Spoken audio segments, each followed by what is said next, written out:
Welcome to Falvey Library. For those of you who don't know me, I'm Joe Lucia, University Librarian here at Villanova, and it's a pleasure to host this event today, which is a celebration of a project that's been, the completion of a project that's been going on here in the library for a number of years. And it really is a project that reflects a much broader enterprise in this library to create new content that reflects the university's mission, heritage, and ongoing intellectual life in the digital world. And so, working with a partner organization and with the good energy of many members of the staff, we have completed the digitization of the Villanovan from its first issue to spring of '95, and then subsequent to that, there's digital formats available through the current publication channels, right? So I believe it's a comprehensively digital university newspaper now, which is a real accomplishment. And it also is a contribution in many ways to the accessibility of the university's history and to a window into the place of Villanova just generally in both the Philadelphia region and the broader society and culture since 1893 to the present. So it's a great accomplishment. I am enormously proud of the staff who've worked on this, and I just want to, you know, I feel like I just did this last Friday when we had the Learning Commons dedication upstairs. I thank people, but I need to thank people again because a lot of good work went into this. And so Michael Foyt as team leader for digital library projects, Sue Adenyan, who did a lot of work just in general on the ongoing indexing and data cleanup for this project, Stephen Spatz, who works on digital projects on metadata and related matters, technology. David Burke is here. He's worked on this project. Joanne Quinn I need to thank specifically because she's really you know, one of the great talents of the library for the way that she always makes us look so good, because she's a wonderful designer, and she designs our programs, our posters, she does our exhibits, and she put together the really nice collateral for this event, the kind of this the celebratory materials. You know, found an image from an early Villanovan that we actually printed on the cake. So thank you, Joanne. Thank you to the technology guys on the digital library team who continue to build out our really amazing open source software that is making a difference for libraries all over, not just here at Villanova. And you know, I should have written everybody's name down. Laura as well, Laura Bang from the digital library team, again, who's worked on this. So thank you all, and if I didn't mention you, I apologize. I'll get up and mention you at the end if you tell me I left you out. Thank you for your work, and I'm going to turn this over now to Father Peter Donahue to say a few words to us. Thank you, Joe. Well, thank you for being here, and thank you to all you people for all of the work. The panel, unfortunately, I can't stay for, but you're going to have a very challenging time keeping the attention on you instead of on Luke. I had nothing against Joe, but the entire time he was talking, I was watching Luke. So I'm sure you're all doing the same thing to me. I think this is a wonderful project. We encourage our students so much to express their thoughts and to express who they are and what they're about. And the Villanovan, for many, many years, has given that vehicle to our students to really express the concerns that are important to them. I read it every week, from cover to cover, to discover what it is that is on the minds of students. And sometimes they're very challenging ideas, and they really ask me to kind of look at things in new and different ways, and they provoke dialogue, which is a very important thing as well. And it's always interesting to hear the voice of the students, you know, from important issues that might be facing the community or the world to simply what they want for Halloween or what they think they should have for Halloween. So to have this history of the university from 1893 up to the present time, or it will eventually be to the present time, really it helps us to look at a history not only of the university, but also the voice of the student body, because that's an important voice for us to hear. All of us who are on the administration, the faculty, staff, our work is dedicated to challenging the students and helping them to help to educate them. And in many, many ways, they help to educate us. And so the Villanovan has always been a source of inspiration and challenge and thought-provoking information that has helped the university. When Father Driscoll passed away, I found a file in the office, actually, of all the Villanova articles. They were clip-out articles about him, or controversies that were centered around him. I did not start doing that, and I'm glad I didn't, actually. But now we have it, so I don't have to worry about it anymore. So you can all go look it up. But it was very interesting to look through some of those articles, and some of the issues that were facing him back in the 70s and 80s are issues that are still facing us today. Over and over and over again, we have a tendency to repeat ourselves and still look at important issues. Sometimes the press loved him, sometimes the press hated him, and I know exactly how they feel. And it's, but in a very real sense and in a serious sense, even to this week's issue, today's issue, the lead article really asks us to enter into a dialogue about who we are and what we are about and what we stand for and the principles that we stand for, and who we are as a university and who we are as an educational institution and who we are as men and women in this world who must meet the challenges that are set before us. So I congratulate all of you on the team that put this together. I congratulate the many Villanovan editors who are here today, both present and past, and for the voice that you give to the students, and the way you challenge all of us at Villanova to really live, to be good Villanovans. So I'm sorry I have to run. I would have loved the cake, but the mint cook, the York peppermint patties were delicious. So thank you all very much and enjoy the afternoon.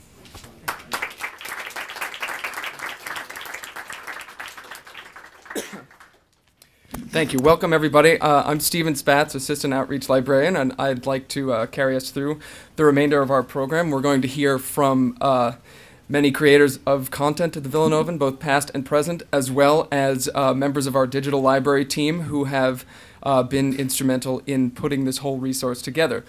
First, we're going to hear from a few members of the digital library team about different aspects of the project, and then we will, after a short break for refreshments, follow through with a panel discussion,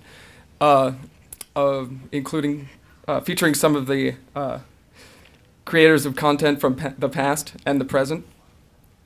And to begin with, I'd like to introduce to you the digital library team leader, who will give us an overview of our project and of the collection in the digital library, Michael Foyt.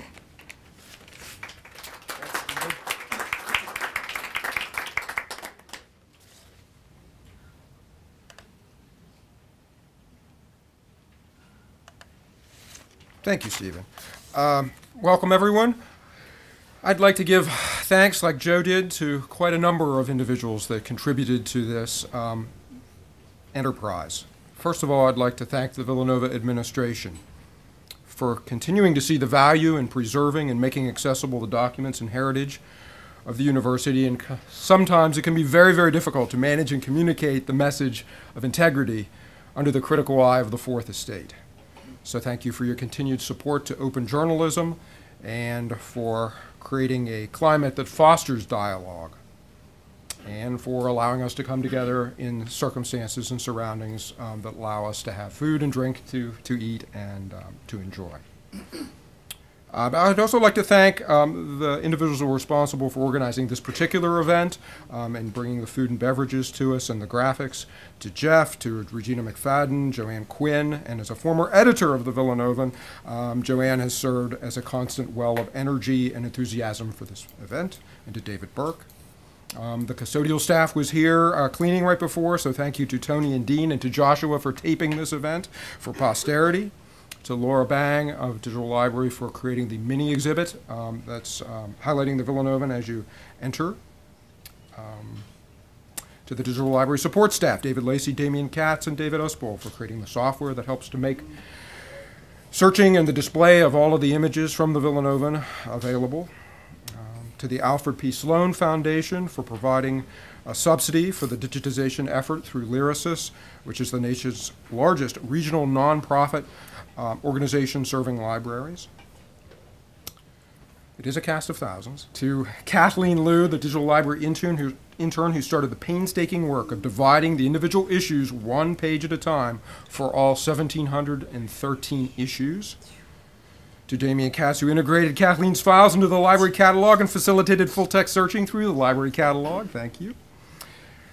To Susan Odignon, who continued Kathleen's work and who provided the metadata in the form of subjects and names for each and every one of the 1,730 issues. And to Stephen Spatz, of course, for being MC for this event. And probably most of all to Joe Lucia, whose vision and commitment to creating sustainable digital collections for the broadest public reader set this project in motion, and for his transformative vision in seeing the library as a place of communities and conversations. There are 1,713 issues of the Villanovan and the Villanovan Monthly, and the digitized content ranges from 1893 to 1995, and it provides a view of transformation of the university, first from a college and then to a university. The incorporation of women into campus life and the creation of new programs and academic departments and services to the community are also highlighted if you read the entire history of the Villanovan. The Villanovan ranged in size from over 100 pages to down to just 3 pages during some of the times when paper rationing may have been involved. The Villanovan also fluctuated in extent, scope, and content.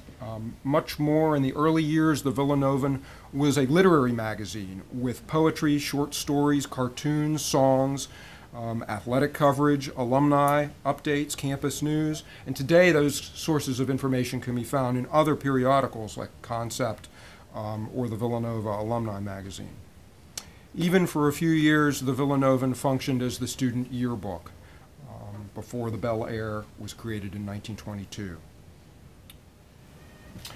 There's a souvenir letterpress of the very first edition, very first issue that everyone can take. They're suitable for framing, so if everyone would like a copy for that, for their offices, and also postcards as well too. So please help yourself back on the publications table.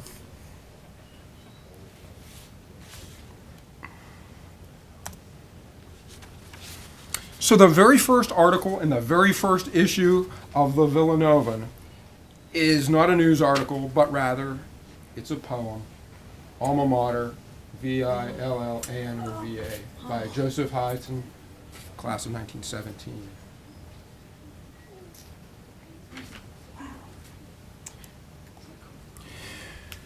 So let me talk very quickly about the genesis of this program. Initially, the Villanovan was only partially microfilmed. Microfilming is generally considered by library professionals as a preservation media to make sure that that material will be preserved and be available for future users.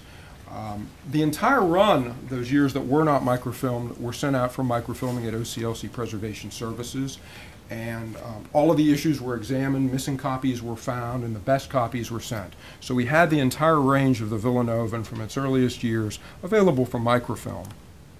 We had digitized the OWL in-house using our own internal scanning program as a preservation scan. And the OWL was the engineering journal from 1925 to 1933. You can see some of the images that are based there. So when we decided in 2007 to go forward with digitization of the Villanovan, which was a large project, we had to make a decision whether we would scan from the microfilm or scan the materials internally. And we had a paper copy. We had those newly completed preservation copy microfilms. Some of those years had been indexed, so we had a difficult decision. At this point, there actually was a new Alfred P. Sloan grant that was available through Lyrasis to provide a subsidy for microfilm scanning and for scanning through that venue. So they were not actually going to scan print newspapers at that time. So we decided to actually become involved with that program and to commit to doing the Villanovan through a microfilm digitization. And we were one of just a few institutions. We were the only initial one of the Lyricist project that used a microfilm title. And we scanned the Villanova Monthly, and that was done from 1893 to 1897. And that's what the first Villanovan Monthly looks like. The next set was chosen, and we chose as a cutoff 1995, where content for the Villanovan was actually available in a subscription database in limited format through LexisNexis. We started scanning in 2008, and immediately there were some pretty substantial difficulties. The Villanova Monthly was, again, the only object that had been piloted in the micro project, but it was a smaller format newspaper without multi-columns, at least not as many multi-columns as the Villanovan was. And so due to the OCR, optical character recognition of the Villanovan, and the creation of derivative PDF files, which were very, very large, it was encountered numerous difficulties in scanning, and it wasn't until 2009 that it was finally completed. Those original resources were very large, and Damien's going to talk about the massive effort undertaken to split those very large scanned files into smaller pieces. We've just finished incorporating all of those into our local holdings, available through the digital library in 2011, and we're making it available today to the community. One can go through the digital library software and browse the individual issues, starting at our Villanova digital collection and drilling down into some of the other periodicals that we have digitized. And there's the Villanovan. And here we can see all of the various different issues starting at the top, the collection year by year. And this is 1893, and when we click on an individual issue, we'll come up with two tabs on our actual collection. The Docs tab will provide a link to the individual files, and then there's a Details tab, which includes the actual metadata description and any notes related to this. This material is all entered by hand, and for some of the later years, you can clearly see quite a number of subjects are added that are pertinent to that particular issue, and it can be quite time-consuming. And here's one of the issues through the Adobe Acrobat PDF file. Now, there are two ways to actually search the content besides browsing. The one is to rely on the metadata, that detail tab information. The other is to actually do a full text search. And I'll show you a few of the different options here. Through the Library Catalog Search tab, we can do a search for books and more for a subject we might be looking for. And we type the Villanovan, the title of the periodical, and Bacardi. I don't know if many people know, but the college actually competed in what was known as the Bacardi Bowl in Havana, Cuba against Auburn in the 1920s. So we've actually had people that were researching that we were able to use this digitized format to find more information. So when I do a search for Villanova and Bacardi in the catalog, I'm just searching that Details tab, and there, of course, are no articles specifically just on that. But when I click the search within the digital library, I'm going to search the full text at that point, and I'm going to get 10 citations from the full text here. And by clicking on one of those links and going into the PDF, I can see the issue. And here's a copy of the article. We can use the PDF inherent search function to type in Bacardi, and we'll find 3 citations just in this one particular issue. And of course, here we go, the Havana entanglement as seen in a spirit of good, clean fun through the eyes of Villanova's playwright. If we know a particular name, we can put in a particular person's name and the title and do a search and rely upon their name being put into the Details tab, and we will get our citations. So for example, we did Father Peter and the Villanovan, and we found 6 citations. When we click that full text tab search, this increases to 120. And of course, we're getting some false hits here, where we have other Donahues other than Peter and other OSAs that are appearing. But we do get much more content that way. An example of one of those is Peter Donahue as the sheriff and John Drink as the mayor, who were outstanding in essentially comic roles in a play when Father Peter was a student here. And here's a picture of Father Peter in the Threepenny Opera.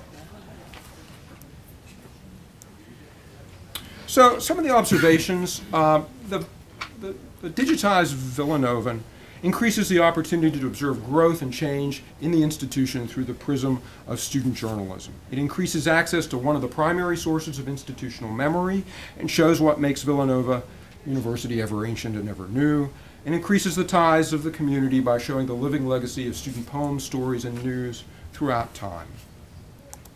Now, just like any newspaper, you have to get some advertisements to pay for your edification.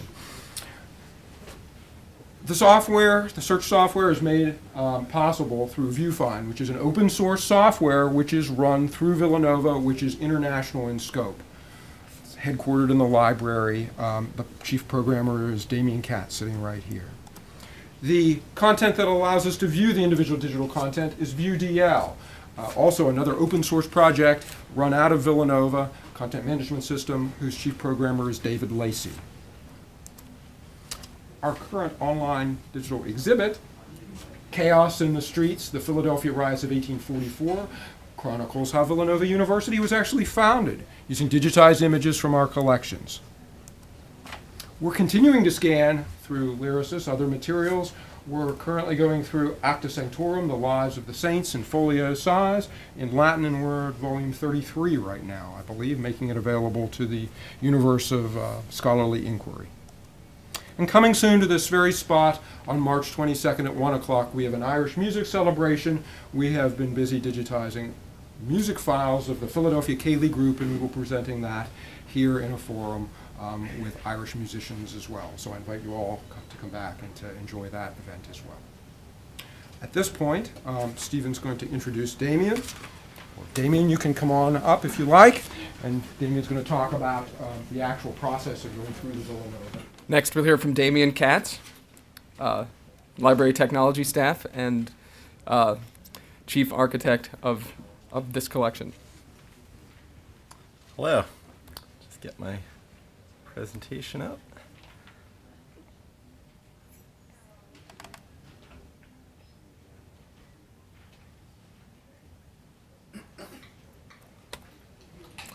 So I had the good fortune of being involved in getting all of this content online, though I'm just one of many gears in the vast machine of the library. So although my presentation is called Villanovan Print to Digital, as Michael mentioned, as far as I got involved, it wasn't really dealing with print because we already had the Villanovan on microfilm. And I'm sure many of you have used microfilm, perhaps some of you have not, but you know, it's an older technology with advantages and disadvantages. The advantage, of course, is it lasts longer than fragile newsprint. It's small and portable. The disadvantage is if you actually want to read it, you have to sit down in front of a big machine, thread the stuff into it, and then get motion sickness as you scroll past page after page.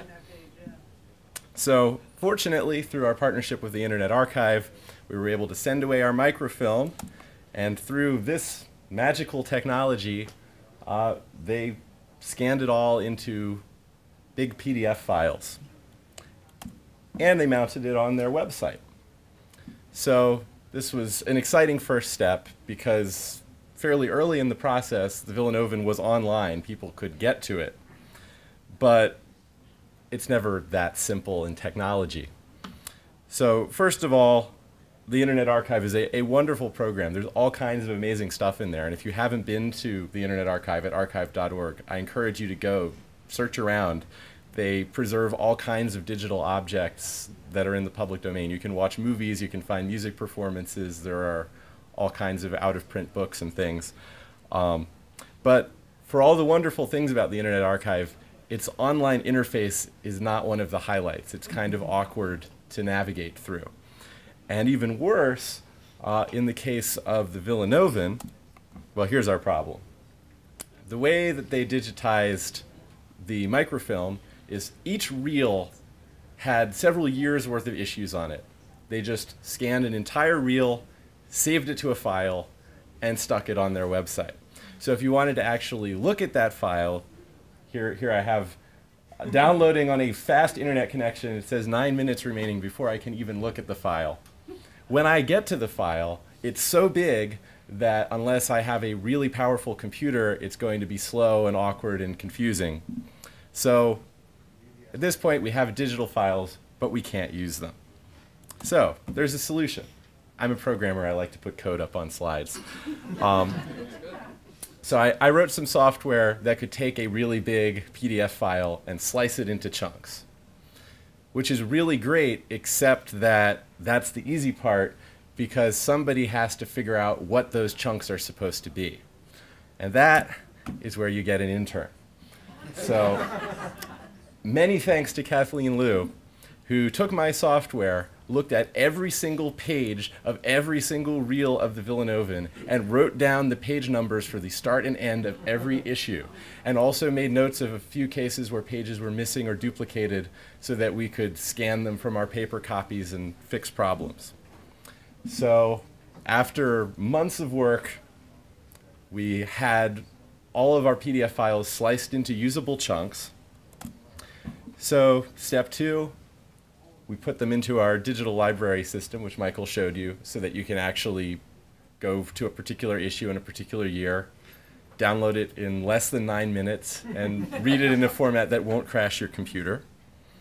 And there's a lot more work that I think you'll hear more about after me as far as actually cataloging all of these, the subject headings that Michael showed you. It wasn't just Kathleen who looked at a lot of issues of the Villanovan to figure out what to do with them. But this was another major milestone. We now have the issues in our system in a usable format. So what next? Well, we want to be able to search them. And as Michael mentioned, I work on search software called ViewFind, which the library uses for its catalog, and a lot of people around the world use for other purposes. And this has primarily been used for finding library catalog records. You want to know where the book is on the shelf, you look it up. But one of the things I really wanted to try in ViewFind was searching within full text of full documents, which is a slightly more challenging task. And so the Villanovan provided a great opportunity to extend ViewFind to be able to search within the text of documents in addition to just the cataloging. So with the help of a few different pieces of software, I was able to pull all of the text content out of the PDF files, put it into ViewFind associated with the records, and so you can do a full text search, and it tells you which issues have that text in them. So here we show, you do a search for Wildcats win. That's a popular subject in the Villanovan, I'm sure. But there are always problems with technology. And so one of the problems was I put all of this stuff into the library catalog. I thought, great, we have more content to search through. This will make people happy. More is better. But then I discovered that no matter what you searched for, you found issues of the Villanovan. And sometimes those issues of the Villanovan weren't really that relevant to what you were searching for, because any given issue has a lot of words in it. And so the words that you're searching for may appear on vastly different pages of the issue, and it really just served to confuse people. So here somebody is searching for the history of cream cheese, and they find one book and 13 issues of the Villanovan. So there was a lot of discussion about this, and feelings were maybe a little stretched, but we came to a compromise that everyone was happy with, which is we put a little checkbox in, and Michael already showed this to you. So now, if you search within the digital library specifically, you'll search within the full text, and you'll get a lot of stuff. But if you're searching in the library catalog because you want to find a book on the shelf, it's not going to give you those full text results unless you ask for them by checking that little box. So we can do what we want now. We're not upsetting people. So there's never an end to these sorts of projects. That's how far we've gotten, and I'm very proud of what we've done and my part in it, but there's still more to do. First of all, I've just been talking about PDF files, and PDF files are really great when you want to actually read something and use it, but they're not considered preservation level documents. The images are somewhat compressed, the quality isn't perfect. If you really wanted to reproduce the original document, you wouldn't use a PDF. And when the Internet Archive did their original scanning, before they created the PDFs, they also created files called JPEG 2000 files, which are of a much higher quality and more preservation level. From the average person's perspective, this isn't that important, but since we're looking to preserve this data indefinitely into the future, we would like to extract those preservation level scans from the Internet Archive and add them to our system so that we have them if we need them for whatever purpose in the future. We also want to make it a little easier to limit to searching through the Villanovan. Fortunately, since the word Villanovan is pretty distinctive, as Michael showed you, if you want to search the Villanovan, you just put the word Villanovan on the front of your search query and you can find it. But it might be nice to also just have a box that says search the Villanovan and only search the Villanovan. And finally, and I don't know what those little boxes are, it would be nice to have access to the exact pages where your search query comes up. So right now you do a search, it tells you what issue those words are in. It would be nice if it told you what page of the issue so you knew where to go. Though again, as Michael showed you, once you open it up, you can search using the search within the PDF viewer, so you can still get there directly, but we'd like to make it a little fancier. So the to-do list is never ending, and hopefully there will be continuous improvement over the coming years. If there are any questions, I would be happy to answer them, and you can also email me. That should be an @ sign, damien.katz@villanova.edu. I have a question. Sure. Is all this accessible through the villanova.edu site, or is there a separate address, web address for this? You can go to digital.library.villanova.edu to get directly there, but there are paths to it from other places within the Villanova website. Okay. All right. So Well, if you come up in a Google search. yes, that's If true. you search Villanovan, it's crawled off our site, so it'll come up right there. Oh, okay. Great. I guess Stephen can introduce the next phase. Thank you, Damien. Next, we're going to hear briefly the story of providing subject access to all of these issues of the Villanovan, and the person who was instrumental in accomplishing this was a librarian here, Sue Audignon. It says on her title, Tackling Metadata and Carpal Tunnel from 1,713 Issues. Here she is. Yeah, I didn't know. This will be brief, and it's more of a personal side to our project. I was given the task by Michael to take these PDFs that we have of the Villanovan that were on a lovely laptop and just put them in this new software that we have and add subject headings to them. First, I have to thank a former librarian who's retired, Ruth Lewis, who had formerly indexed. When I came here in '92, she started indexing the Villanovan with official Library of Congress subject headings until her retirement in 2006, and we make that available from our homepage. We're not live, but no, I just want to close it.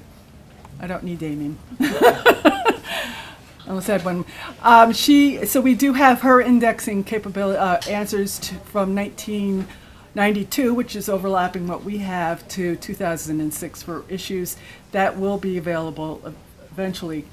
But I had 1,713 issues after discovering a couple of issues that were tucked away that Catherine had cut into individually discovered, especially in 1942 when the university, at that time the college, was celebrating 100 years, centennial year, and they had a special issue. So that was a find in itself, and I'm so pleased that I had to run to Michael and tell him. But it took about 8 months of creating a file for each issue, filling in the data that was the date of it, the publisher, the subject that we gave for each one was Villanova University periodicals, I believe. And then I would go through, originally I was just going through the front page and finding key terms, and then I realized, we had to make some terms, Villanova University College presidents, and then name the presidents, as well as other terms like the buildings. And I think I went through today and I have 22 pages of frequently used subject headings for what I went through. So each file was about a 4 or 5 step process that I had to open up a new file. I had to type in the data. I had to create the subject headings and then upload the actual PDF. Hence, I will not blame the college. Sometime in September, I discovered I was getting rather sore and I didn't realize I had carpal tunnel. It was a wonderful tour of the university. It was greater appreciation. I had gotten my master's here in '98 in history, and it just made the university come alive, where you would see, as Michael and both Father had spoken about, that you saw the social side of the university early on with a lot of fraternities. You saw where the bands that they were having for what they call Junior Week and their spring dances, which included Tommy Dorsey, who cannot, I mean, I'm born way after Tommy Dorsey, but I know him. And that later on in the 60s, we had the Leopold Stokowski American Symphony Orchestra, leading on with opera singers. And then this is all I gathered through. We had notable people like Martin Luther King in January of 1965. He spoke at a forum. We had Bob Hope fighting for the return of football, I believe, in 1981. Many special awards, many Nobel Prize winners coming to the university to speak, one being Linus Pauling, who had won the Chemistry Award in '54 and the Peace Award in '62.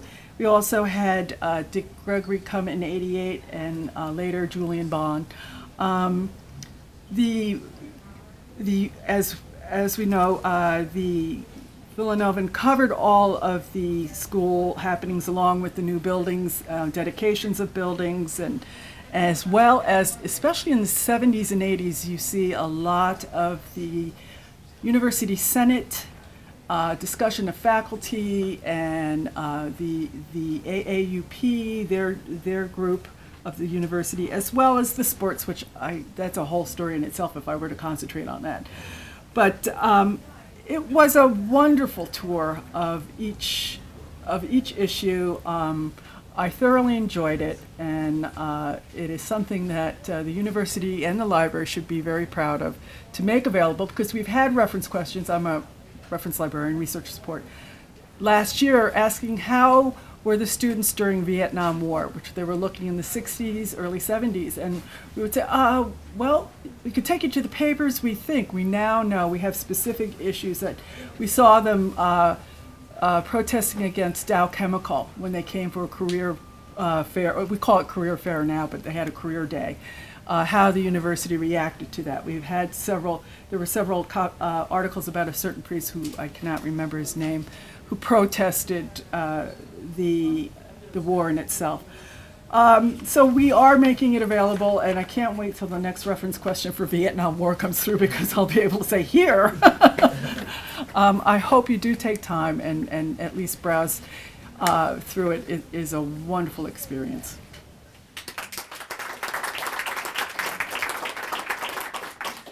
Thank you, Sue. We're going to move from the technical and nuts and bolts of building this collection into discussing content, the actual content of the Villanovan and creation of this resource from the ground up. And we will hear from, right now, a current co-editor-in-chief of the Villanovan, Kendra Davis, if you'd like to come up. After this, we'll take a quick break and allow everyone a chance to avail themselves of the refreshments, and then we'll come back and have a panel discussion with our distinguished visitors, past editors and creators of content of the Villanova. Kendra, please. Is it okay if I put this down?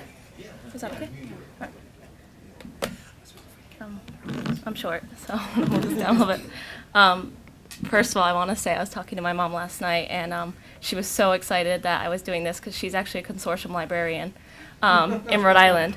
And so I have appreciation for the world of the behind the scenes of any library that I don't think many kids my age have. So she's really happy that you guys did this, and I am too. It's an amazing project. I've already used it for 2 assignments in the classroom, completely unrelated to me being an editor of the Villanovan. But on that note, so I used to like coffee a lot, and now I don't like it so much anymore as I get more invested in scholastic journalism because it's kind of like a natural high every day. I only filled up my cup halfway full today when I normally fill it all the way to the brim. And the reason for that is because you can make a story out of everything. I always hear people passing by on campus saying like, oh, there's nothing going on campus, but really you can make a story out of everything as long as you know the right way to tell it and the right people to talk to. So one of my favorite things to do is write an article and you're finishing those final sentences and you really feel a sense of pride doing a lot of research and talking to really interesting sources. But now, being an editor, I kind of have a new set of challenges. So basically, what we do now is there's about 20 of us who are actually editors in the office, which is across the way in 201 Doherty.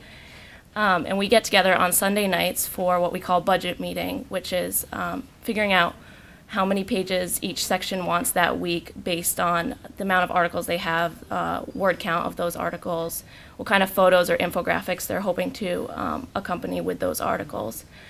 So we'll do that, and our managing editor, Nick Gable, will tell them their ads for their week for their section, and that will help them budget the number of pages they need. So we do that for all 5 sections. We have sports, features, opinion, arts and entertainment, and news. And when that's finished, we kind of get in, we come in on Monday night kind of on your own time and start actually laying out the paper. All articles are due Sunday at 5, but as our advisor, Jody Ross, knows, they don't always come in at 5. Sometimes they come in as late as Tuesday, which is when is our production night. So, yes, this past Tuesday we woke her up. Sorry, Jody, again. So the editors get into the office around 5 or 6, a few stragglers and a few people who come in early. And we're there until upwards of 4, 5, 6 a.m. every week. But then again, we're only on our 5th issue, so we're hoping that that time cuts down throughout the next academic year. And what I do as editor-in-chief, along with the other members of the editorial board, which is my co-editor-in-chief, Aileen Grogan, the associate manager, and the the managing editor and the associate editor. The 4 of us kind of like oversee the whole process. We actually sit out in the hallway a lot because it's just too chaotic inside. I'm sure you guys all are familiar with this. The program we use to put the paper together is InDesign CS3, and we use Photoshop to kind of make it look better. So that's the process, and we have 3 rounds of reading. The first round is Jody. She's our advisor, so she gets the raw content. We hope that we have about 100 reporters between the 5 sections. We don't actually see them. It's only once a year that everyone on the Villanovan actually gets together and gets to put names to email addresses and faces. But most of it is just via email. So Jody gets all the raw content, and she sits down and goes through all of that, which takes quite some time. We're really appreciative of that. And then the second round goes to our copy desk chiefs. There's 2 of them, and then they have about a team of 20 copy editors who help them. And once that is done, it goes to actually the page, and we print out a draft of the page, put a little 1 on the top, give it to the copy desk, and they read it again, put in those corrections, give it to the associate editor and the managing editor. They put in their corrections, and then they print it out a 3rd time. And when I see that little 3 with the circle on the top, it's really exciting because that means we're that much closer to being done for the night. And that goes to either my co-editor or myself, and we read through for the very, very detailed edits. And then we PDF the files, and we send them to Evergreen, which is in Philadelphia. And we have 2 distribution managers who, they send them to us at 6 in the morning on Thursday mornings. And we have 2 distribution managers who distribute 5,000, I want to say, about 5,000 copies all over campus between South, which is the freshman campus, this main campus, and West campus over there.